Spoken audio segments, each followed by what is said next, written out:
Among the great names of history, there is one figure who shines with a uniquely intense light and transcends the ages. His name became synonymous with emperor in Western history. His military achievements became the dream and strategic textbook of countless conquerors. And his tragic end left behind eternal questions about the essence of power and ambition. He is the immortal hero who adorned the final chapter of the Roman Republic and flung open the dawn of the mighty Roman Empire, Julius Caesar. He was not merely a brilliant general or a shrewd politician. Caesar bestowed strong order upon Rome, which had been collapsing into chaos under long civil wars and the greed of the nobility. And as a revolutionary and extraordinary pioneer, he went beyond the traditional republican system to prepare a new era. His life was itself a vast drama, marked by relentless challenges, triumphs, and unbelievable betrayals. He embodied with his entire being humanity's most primal and immense ambition to shape destiny by his own will. Today, through the fateful life of Julius Caesar, we will see how he achieved great accomplishments that changed a turbulent era, what led him to the very pinnacle of Roman power, and ultimately, what drove him toward the destiny of tragic assassination. As we quietly follow in his footsteps that traversed Rome's vast history. His story is not merely history of the past, but offers profound insights into human ambition, leadership, and the weight of destiny. At this very moment, lend your ear to the story of the man who became a legend.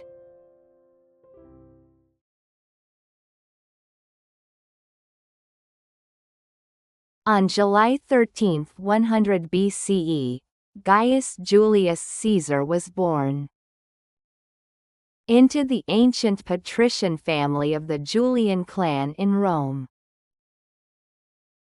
Though his Julian family traced its lineage back to Aeneas, the heroic figure of ancient Troy, giving them a mythological ancestry. By his time they were neither particularly wealthy nor powerful. From childhood, Caesar possessed extraordinary intelligence, eloquence, and an unusual ambition. And he had to carve his own path amid Rome's turbulent political climate. At that time, Rome was in a period of upheaval, stained by the bloody civil wars between Marius and Sulla. Because Caesar married Cornelia, the daughter of Cinna and niece of Marius, he was forced into hiding to escape Sulla's ruthless purges, and even faced the dire crisis of being listed for execution. His steadfast refusal to divorce Cornelia despite Sulla's pressure marked the beginning of his resolute character. Yet, even in such peril, he never despaired or yielded. For him, crisis was opportunity. Escaping Sulla's oppression, he served in the military across Egypt, Asia Minor, and Cilicia, where he accumulated remarkable military skills and experience, especially when kidnapped by Cilician pirates. He displayed audacity and wit by commanding respect from his captors. And after being released, he personally raised forces, hunted down the pirates, and executed those who had abducted him, revealing a merciless side. Returning to Rome, he began practicing as a lawyer, where his persuasive speeches won him popularity with the masses. To secure the favor of the Roman people, he spent vast sums from his own fortune to host gladiatorial games and lavish banquets, plunging himself into immense debt, but leaving a strong impression on the public. His youth was a relentless cycle of instability and ambition. Caesar felt acutely the corruption of the nobility and the suffering of the common people, concealed beneath the facade of republican liberty. He became convinced that he was the one destined to end this chaotic era and rebuild Rome. In his youth, he once declared, "I would rather be first in a village than second in Rome." This statement clearly showed his innate ambition and indomitable will to be supreme in any circumstance. Even under crushing debt and political pressure, he pursued his goals without wavering. This turbulent period was the decisive foundation that shaped Caesar from a mere aristocrat into the great figure destined to shoulder Rome's fate. His brilliance was already shining through hardship in his youth.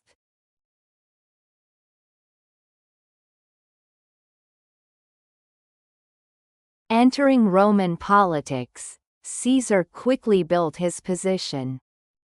With keen political instincts and skillful negotiation.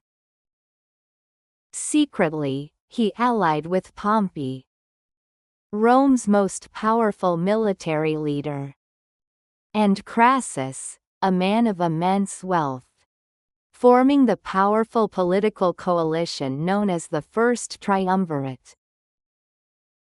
This pragmatic and bold alliance allowed three men with different strengths to divide and control Rome's power.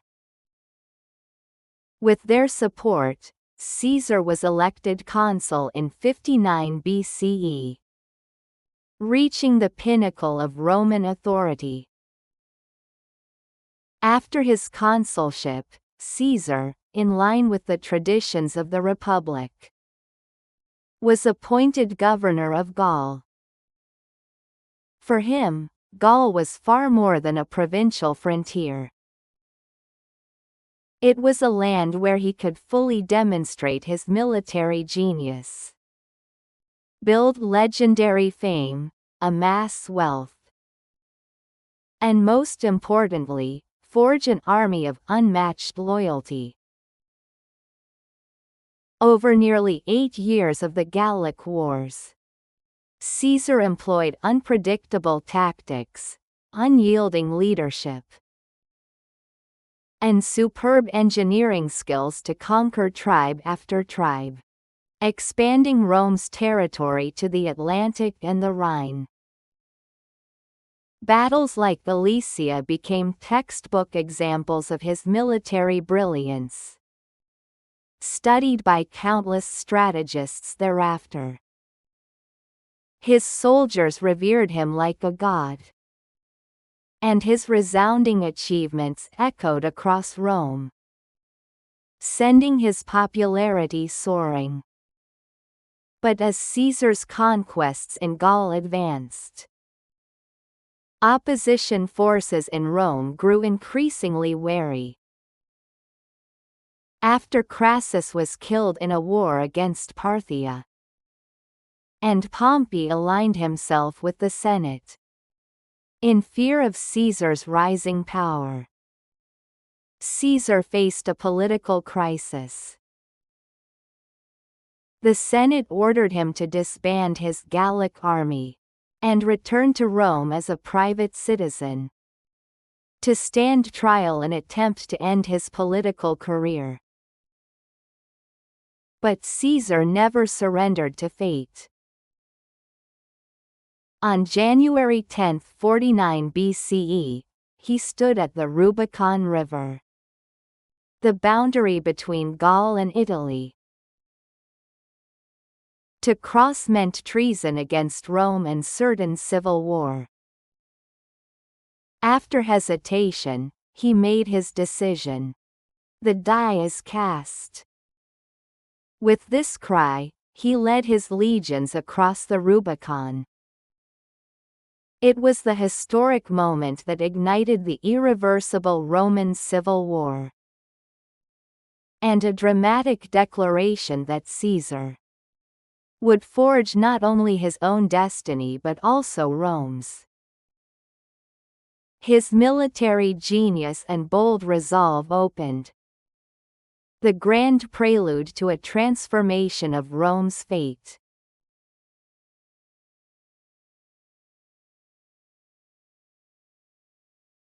Having crossed the Rubicon, Caesar defeated Pompey and the Senate's forces in a bloody civil war, emerging as Rome's sole ruler. He was no longer just a general. He was Rome's supreme leader wielding immense power. Yet, Caesar did not indulge in victory or pursue mere personal glory. He aimed to rebuild Rome, long ravaged by civil wars, corruption, and suffering, and to establish a strong and stable new order. This vision went beyond personal ambition. It was his profound insight and grand vision to save Rome and lay the foundation for its future. Back in Rome, he launched bold reforms. He introduced the Julian calendar, reforming the complex and inaccurate old system into a rational one based on 365.25 days, forming the basis of today's solar calendar, and showcasing his scientific and pragmatic mind. He halved the number of grain recipients to restore fiscal health, provided jobs for the unemployed through massive public works, and calmed social unrest. He initiated wide-ranging urban planning, constructing new forums and temples, improving roads, and enacting innovative policies to boost commerce. Most notable was his radical policy of clemency. He pardoned many political opponents, reinstating them in office, and even granted Roman citizenship to conquered Gauls, strengthening integration and loyalty. These were not acts of charity, but calculated strategies to stabilize Rome. After years of division and to build a centralized empire, he once proclaimed, "I came, I saw, I conquered." This phrase reflected not only his military victories, but also his determination and efficiency in confronting Rome's turmoil and leading it into a new era. With insight and resolve, Caesar rebuilt Rome, transcending the limitations of the fragile republic, and preparing for the dawn of empire. His reforms deeply impacted Roman society.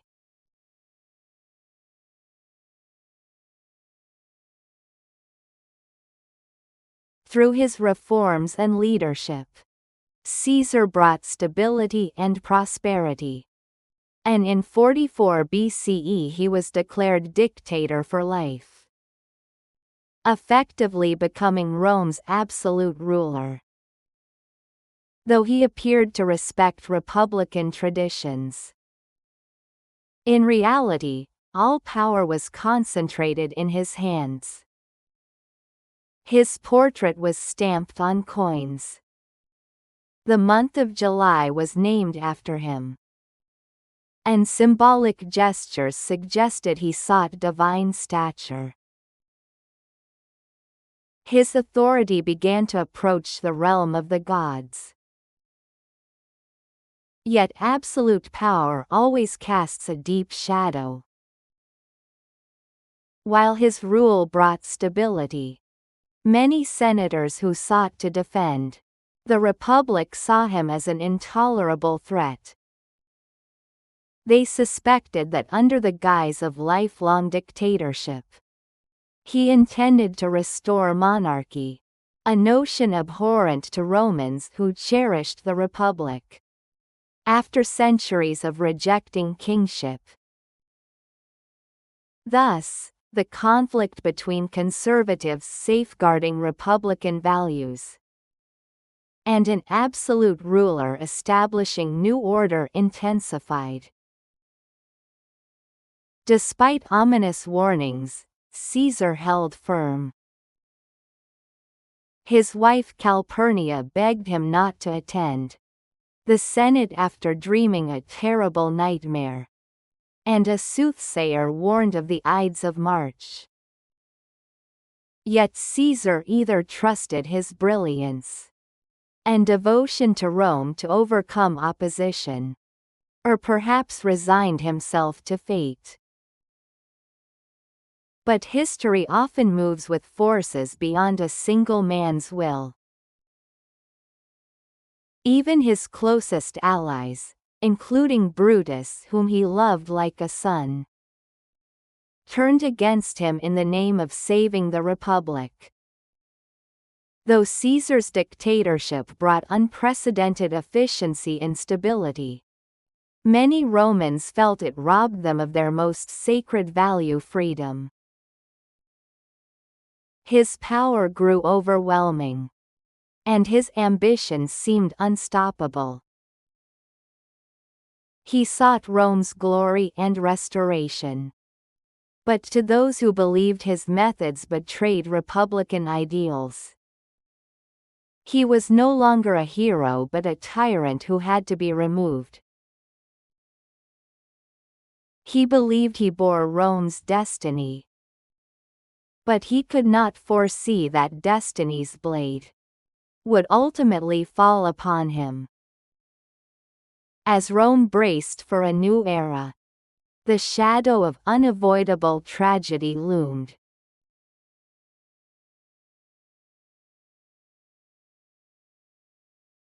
On March 15, 44 BCE, the fateful Ides of March, Caesar set out to attend a Senate meeting at Pompey's theater.